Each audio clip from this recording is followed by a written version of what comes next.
E aí, gente, beleza? Mais um vídeo no canal, ainda democracia.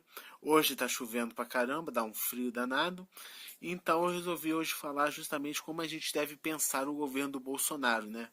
Porque nós estamos aí nessa época de definição dos ministros, e aí muita gente não anda aceitando muito bem o fato do Jair Bolsonaro, que era dito como um cara que ia ser linha dura com corrupção, está nomeando ministros acusados ou investigados, por exemplo, de Caixa 2 ou de sonegação, que é uma coisa muito triste, né?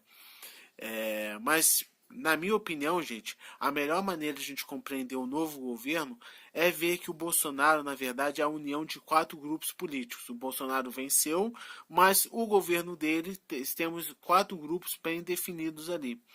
E então esse é o objetivo do vídeo. A gente vai ver os quatro grupos que para a gente entender as reviravoltas do governo. O primeiro grupo, gente, são o próprio Jair Bolsonaro e seus filhos, né? É, dos quatro grupos, esse é o que todo mundo percebe, que é o jeitão autoritário do Jair Bolsonaro, as palavras duras, o carisma que ele tem, porque ele realmente é um cara muito carismático, os filhos dele que vão na cola dele, né? É o que é o jeitão, ó, não tolero corrupção, falo o que eu penso, e sou nacionalista, eu quero desenvolvimento do Brasil, não tolero corrupção. Então, é o grupo mais fácil de ser identificado, né? O segundo grupo, gente, já são dos liberais. São os economistas liberais, gente, que a figura pública mais importante é o do Paulo Guedes, né? É o pessoal que acredita que o Brasil precisa de um choque de capitalismo. Eu, particularmente, não acredito que o Bolsonaro seja um liberal. Para mim, o Bolsonaro é um militar autoritário e nacionalista, com todas as características que todas as características que essa coisa pode colocar em uma pessoa. Só que o grupo liberal do Paulo Guedes entrou no governo do Bolsonaro acreditando que as reformas liberais teriam mais chance de passar com um cara carismático, que é o caso do Bolsonaro. Que é também uma situação muito curiosa, né? Porque as pessoas que votaram no Bolsonaro votaram muitas vezes por estar de saco cheio da classe política, né? E uma coisa que eu estou muito curioso de descobrir, se eu tivesse uma máquina do tempo, eu já teria ido para descobrir, é o que vai acontecer quando os eleitores do Bolsonaro descobrirem que o mito está pedindo para eles, por exemplo, trabalharem mais 10 anos. Que essa é a proposta, por exemplo, da reforma da Previdência. Essa é uma questão que eu quero ver, porque as pessoas que votaram no Bolsonaro, os bolsominions, eles são apaixonados pelo Bolsonaro. E quando essa paixão entrar em choque com a realidade, isto é, o governo Bolsonaro vai propor uma reforma que, em linhas gerais, vai fazer com que os brasileiros trabalhem mais para se aposentar. Essas duas ideias se chocando, qual vai ser a consequência delas? As pessoas vão deixar de ser bolsominions? Isso é uma questão que o futuro vai nos responder.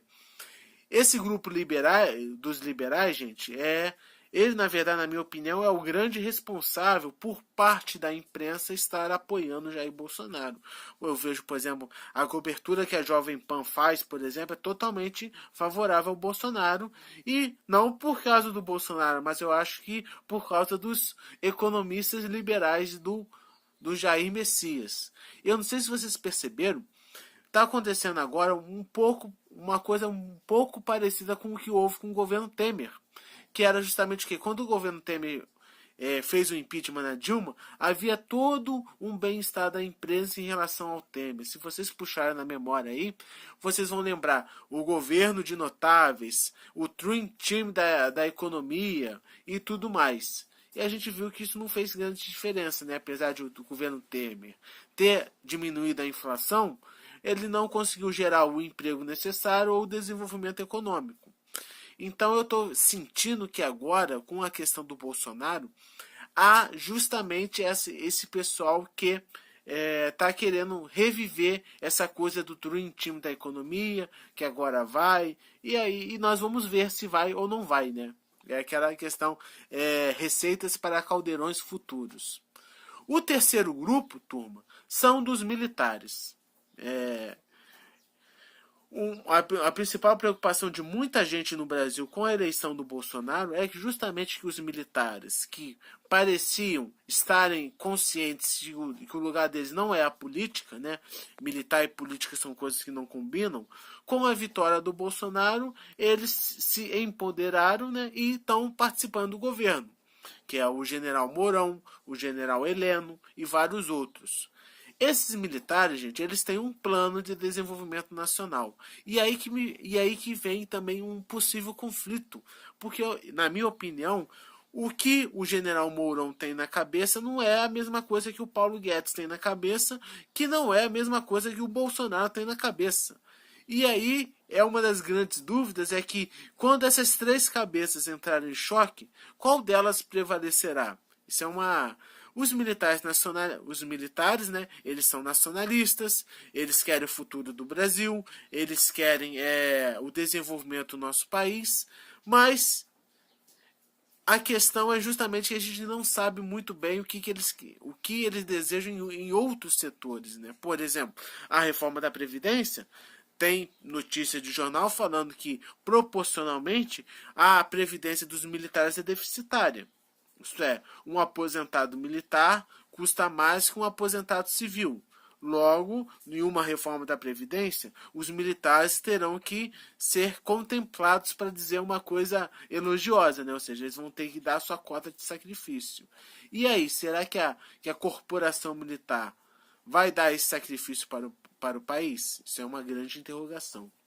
E o quarto grupo, gente, são a bancada religiosa evangélica. Vocês sabem que durante as eleições de 2018, o bispo Edir Macedo declarou apoio ao Bolsonaro. Ele estava apoiando o Alckmin, só que ele viu que o Alckmin não decolava e resolveu apoiar o Bolsonaro.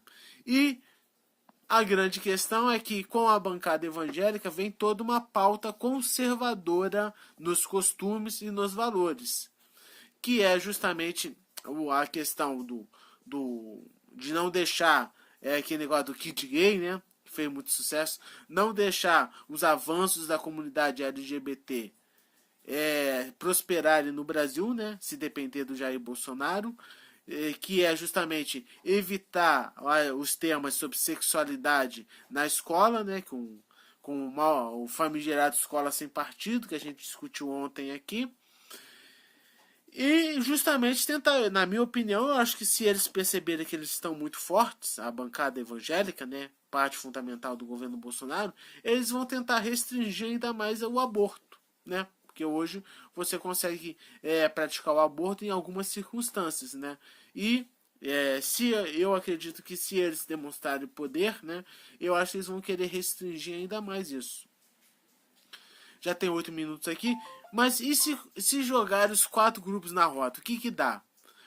Porque eu fiquei pensando o seguinte: o que esses 4 grupos têm em comum? O que os militares, os liberais, os evangélicos e o grupo do Bolsonaro, o clã Bolsonaro, têm em comum? Eu fiquei tentando matutar aqui na minha cabeça e eu não consegui achar uma coisa em comum. Seria o fato de ser anti-PT? Isto é, olha, o PT era nosso inimigo, então agora nós derrotamos nosso inimigo. O que vai nos manter juntos? Porque, por exemplo, eu não sei se escola sem partido, o tema de ontem, eu não sei se para os liberais o escola sem partido é correto. Eu acho, inclusive, que não, que muitos liberais vão criticar a ideia do escola sem partido.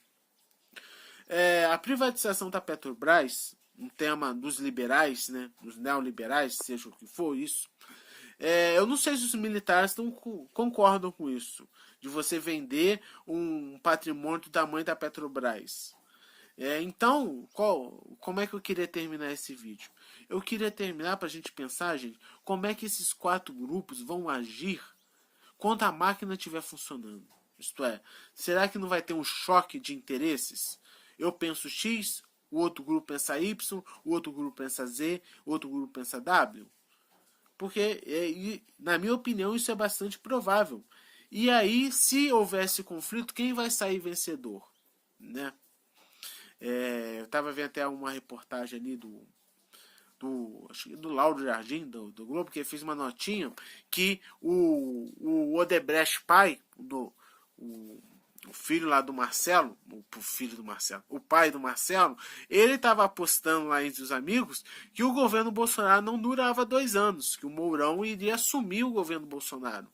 Nessa crença de que o Bolsonaro, por ser despreparado e por estar amparado por grupos, vai chegar um momento que os próprios grupos vão perceber que o Bolsonaro não teria condições de assumir a presidência, ou seja, o Bolsonaro seria muito mais um fantoche, né, uma marionete, que poderia ser descartado se ele não conseguisse fazer as coisas que as pessoas esperam dele.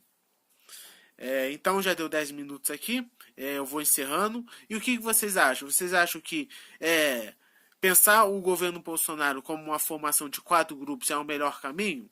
Vocês acham que existem outros grupos não falados aqui? Então, turma, deixa o comentário aí no canal.